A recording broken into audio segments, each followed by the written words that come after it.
Imagínate la escena, 80 suites de lujo, con su baño privado, unas cenas de 4 estrellas espectaculares.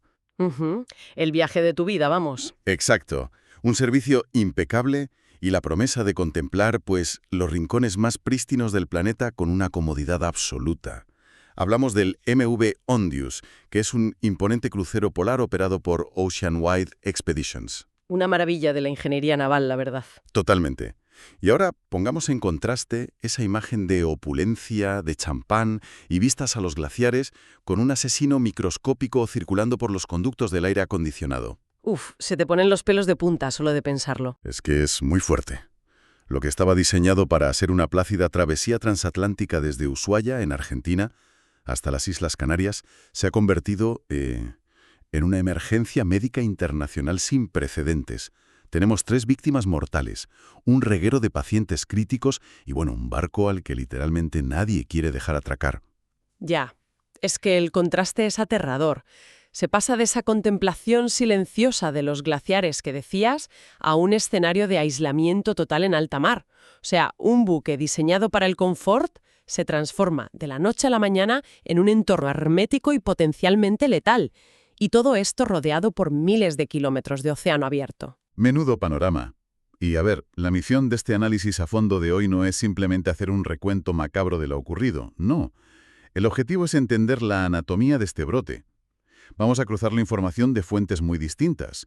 Tenemos los comunicados de la Organización Mundial de la Salud, reportes de la prensa internacional y las declaraciones de los ministerios implicados. Claro, para intentar comprender cómo un patógeno que es típicamente rural, como el hantavirus, acaba metido en un barco de lujo. Eso es, y también exploraremos cómo reaccionan las autoridades mundiales ante una pesadilla logística de este calibre y de qué forma los medios de comunicación están, digamos, decantando la balanza hacia la prudencia o directamente hacia el pánico absoluto. Vale, vamos a desempatar esto paso a paso. Para empezar a dimensionar el problema, necesitamos poner las piezas sobre el tablero. ¿Cómo pasamos de unas vacaciones de ensueño a una alerta sanitaria global en cuestión de días?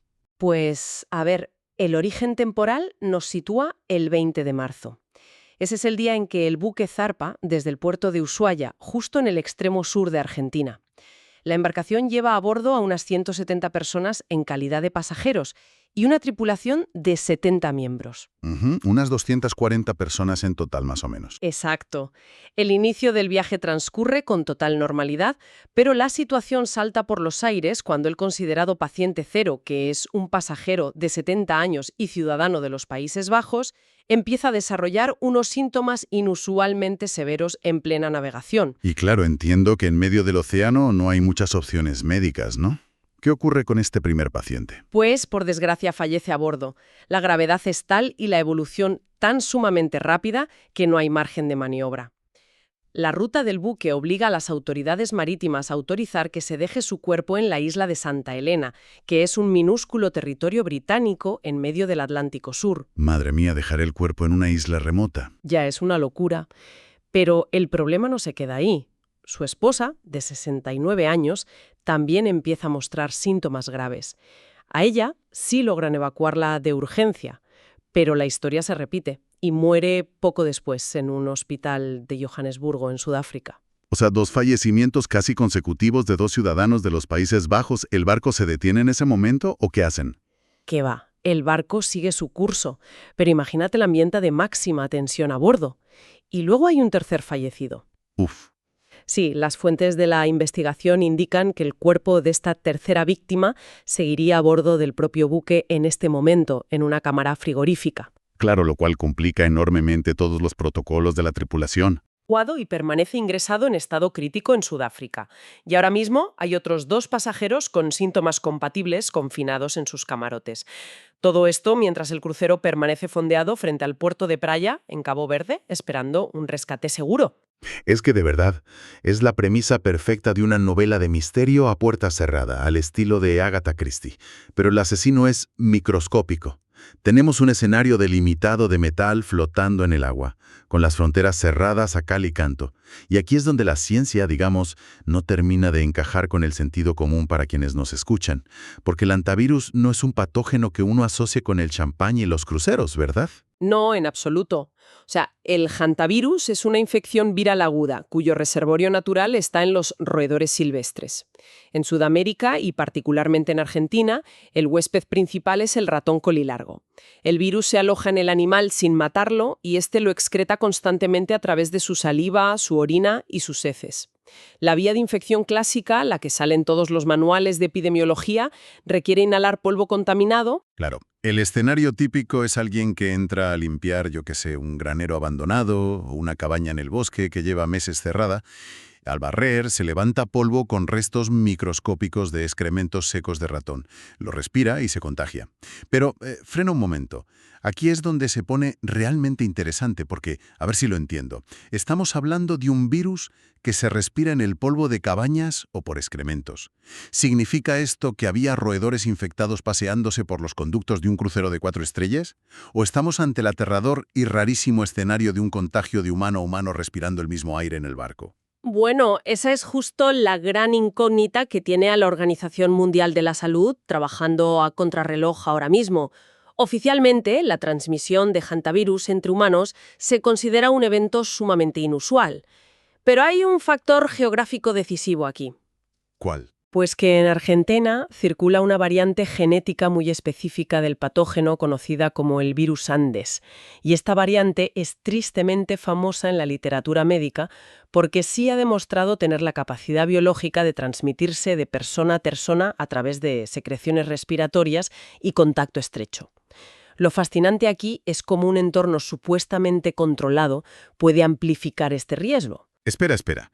Si estamos ante un virus que, en esta variante Andes, se transmite de persona a persona respirando el mismo aire, y todos están encerrados en un barco sellado, ¿cómo es que solo hay 3 víctimas mortales de más de 200 personas?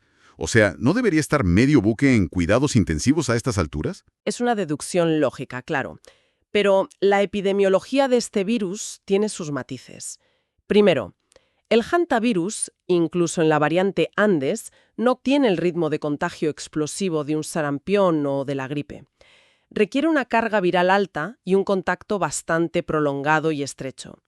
Pero el verdadero peligro, la razón por la que es una auténtica bomba de relojería, es su periodo de incubación. Vale. Desde que la persona respira el virus hasta que muestra el primer síntoma, pueden pasar entre 9 y, fíjate, hasta 45 días. 45 días, madre mía.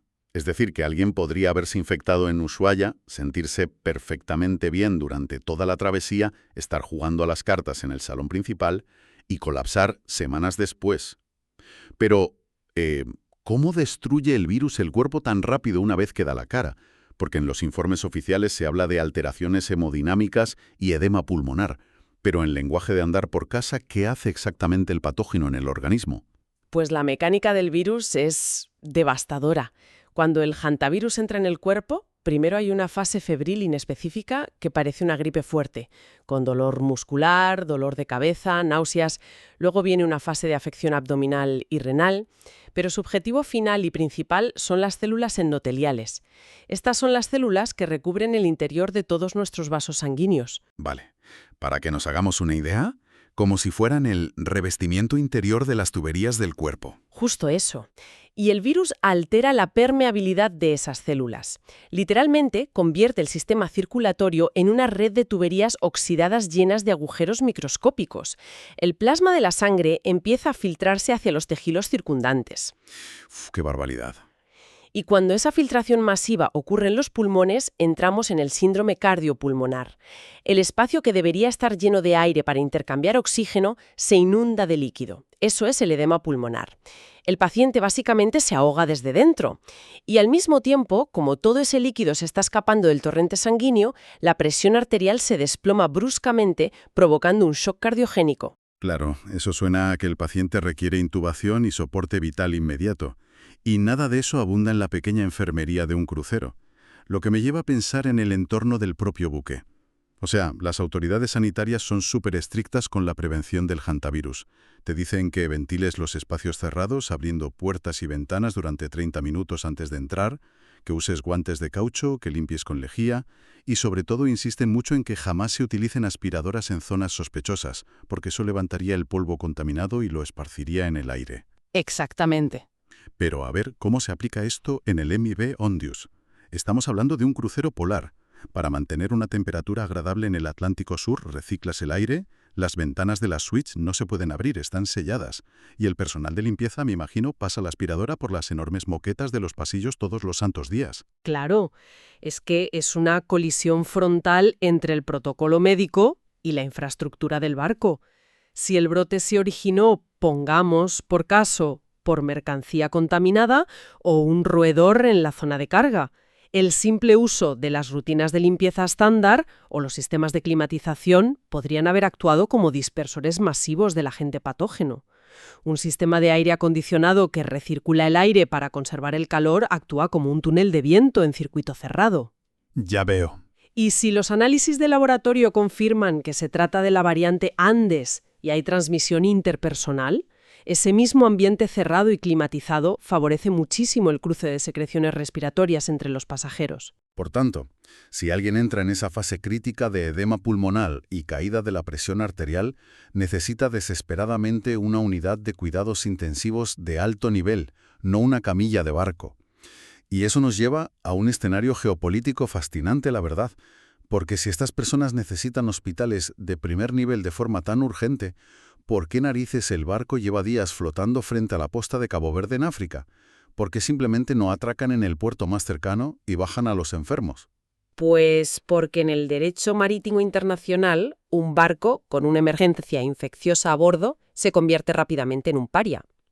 Si conectamos esto con el panorama general, según la normativa sanitaria internacional de la Organización Mundial de la Salud, cuando un crucero navega en aguas internacionales, es prácticamente un estado soberano flotante, bajo la jurisdicción de la bandera que enarbola.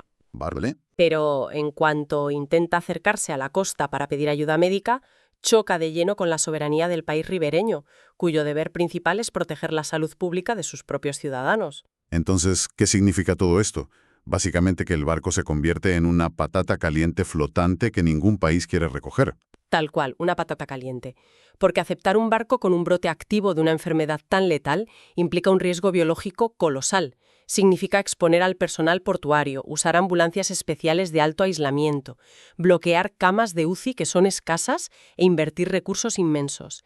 Y la OMS está haciendo investigaciones epidemiológicas, está preparando un aviso de brote de enfermedad inminente y coordinando evacuaciones, pero no tiene poder militar ni jurisdiccional para obligar a un país a abrir sus puertos. Solo puede mediar y suplicar diplomáticamente. Eso es, fíjate que el plan original de Ondius era terminar su viaje en las Islas Canarias.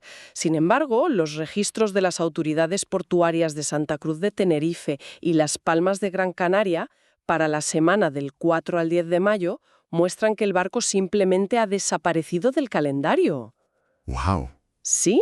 No hay escalas programadas. Le han borrado de la lista por completo.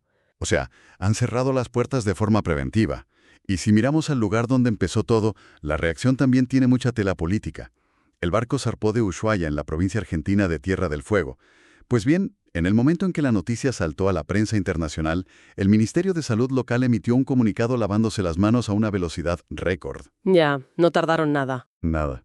Aseguran tajantemente que no hay registros históricos de hantavirus en su distrito. Que el famoso ratón colilargo ni siquiera habita en esa zona tan austral. Y apuntan directamente a que la región endémica está mucho más al norte, como en Neuquén, Río Negro o Chubut. Y a ver, hay un motivo de peso para esa reacción tan defensiva. Hay que entender el contexto de Argentina en este preciso momento. El país atraviesa una alerta sanitaria nacional grave por un repunte de hantavirus. Durante el año 2025, las autoridades nacionales han confirmado al menos 22 muertes relacionadas con ese patógeno a nivel nacional. Así que Tierra del Fuego necesita desmarcarse desesperadamente de ese brote para proteger su reputación. Claro.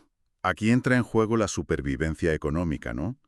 Ushuaia se vende al mundo como un destino turístico seguro, la puerta prístina a la Antártida. Si la percepción pública asocia a ese puerto con el origen de una plaga que extermina a turistas europeos, pues el impacto económico puede ser catastrófico durante años. Así que, antes de que los investigadores de la OMS terminen de revisar la carga del barco, el gobierno local ya ha levantado un cortafuegos reputacional tremendo. Exacto. Quieren aislar el problema lejos de sus fronteras. Pero mientras los políticos y los diplomáticos levantan barreras, los epidemiólogos siguen su propio camino, ¿sabes?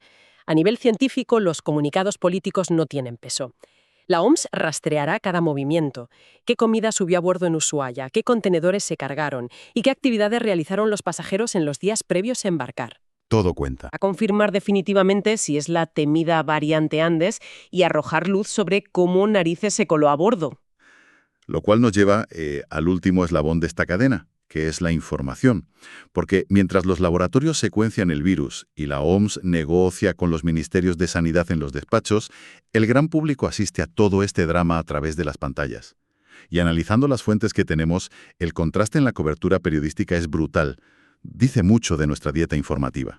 Totalmente. Por un lado tenemos medios tradicionales como The New York Times, Reuters o The Guardian, que mantienen un tono superanalítico, repitiendo constantemente que los contagios están, entre comillas, bajo investigación. El diario El País en España aporta un enfoque útil destacando la partida desde Argentina como un dato clave para dar contexto geográfico. Claro, ese es el enfoque basado en datos, el rigor informativo. Pero el espectro informativo abarca mucho más, como bien sabes. Si observamos la prensa más sensacionalista, el tono cambia drásticamente. El portal británico The Sun no ha dudado en elevar el drama bautizando al buque como el crucero del terror, poniendo el acento gráfico en que se trata de un virus raro de roedores. Madre mía, crucero del terror. Sí, sí.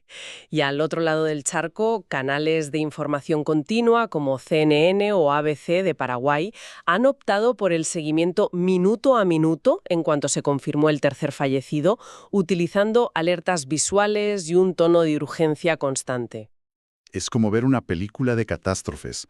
Unos medios te dan el informe meteorológico, que es aburrido pero útil, y otros te ponen directamente la banda sonora de terror de fondo para que no apartes la vista de la pantalla. Y resulta muy tentador descartar ese periodismo amarillo como un simple síntoma del doom scrolling que todos consumimos a diario. Todos sabemos que el pánico genera más clics que un análisis pausado sobre tiempos de incubación, pero la gran duda es, más allá de que sea molesto para los expertos, ¿qué impacto real tiene esto en la gestión de la crisis? Pues fíjate, esto plantea una pregunta importante porque tiene un impacto que puede ser de vida o muerte. El pánico moldea la política pública. Cuando los medios bombardean a la población con el concepto de un crucero del terror portador de un virus raro e imparable, la ciudadanía entra en pánico y exige a sus políticos que blinden las fronteras. El coste político de permitir atracar a ese buque se vuelve, de repente, inasumible para un alcalde o para un ministro de Sanidad. Claro, se juegan el puesto. Exacto. Y como resultado de ese ruido mediático, los puertos se cierran, las negociaciones diplomáticas de la OMS fracasan y los pacientes que necesitan soporte vital urgente se quedan bloqueados en el mar esperando una evacuación. Así que la narrativa mediática afecta directa y negativamente a la logística de salvamento y oculta el hecho científico real. Ese es un punto fundamental, la verdad. El exceso de ruido ahoga el hecho científico básico de que la clave está en el control ambiental, la higiene estricta y sobre todo una intervención médica temprana, no el aislamiento ciego movido por el terror. Así es. En fin, a modo de resumen, hemos diseccionado hoy una crisis que parece sacada de la ficción, pero que por desgracia es dolorosamente real. Hemos seguido esta ruta trágica del MV Ondius desde el fin del mundo hasta las costas africanas. Hemos desgranado cómo funciona la letalidad del hantavirus, que ahoga a los pacientes desde dentro al perforar sus vasos sanguíneos, con esa especial atención a la peligrosa variante Andes. También hemos visto el complejo baile diplomático y logístico coordinado por la OMS, chocando contra el instinto de supervivencia de los países ribereños. Y finalmente, cómo la lente mediática amplifica el miedo o fomenta la cautela, demostrando el valor de la información rigurosa frente al alarmismo. Es que eventos como este nos demuestran que las infraestructuras de lujo no sirven de escudo contra la biología.